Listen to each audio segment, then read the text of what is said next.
An Affinitate Signature luncheon sponsored by ML Talent Strategies recently took place at Tilly's Tea Room.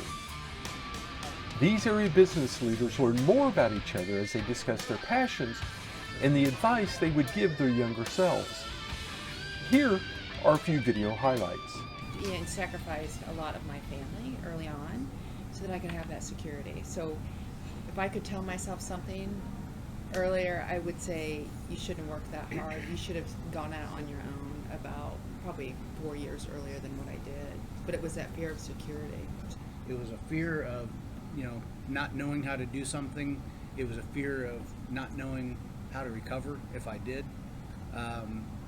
It led me to over-prepare.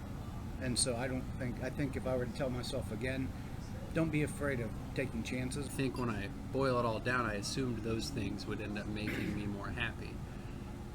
And if I was able to focus on my happiness sooner, I probably would have found roles that came more naturally to me and were more applicable and maybe more effective to people I dealt with. That's what really drives me as an entrepreneur and as a business person, is I'm so passionate about helping the clients that I work for and winning. I love to win, and so that's what drives me. Honesty. But what I've seen in my career, you really have the serving, the self-serving, the giving, and the taking. And I've managed both, and the taking and the self-serving people are really hard to manage because they're not there for the team.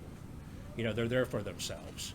We started out in Indianapolis public schools. They have the highest rate of free and reduced lunch, which historically that data point shows us that those are kids living in food deserts who aren't having real food modeled for them at home. They aren't having experience with fresh fruits and vegetables at home. We're set up as a pure charity, and a funny thing happened is once we really got our act together and started working with hospitals and customers better, is that we started being successful.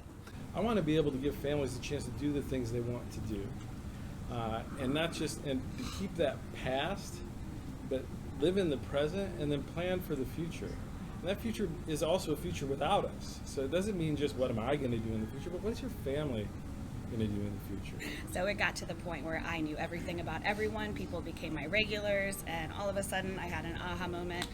Unfortunately, my junior year of college I need to do this for a living. I need to learn people's story. I need to sell things to people because this interaction puts me up here and I'm in a good mood and I want to do this every day of my life.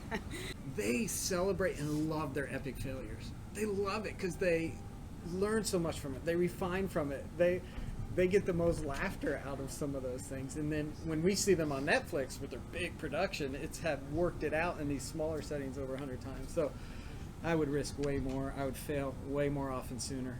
And now, Have epic failures helped you? Do you see value in risking way more and failing way more often sooner?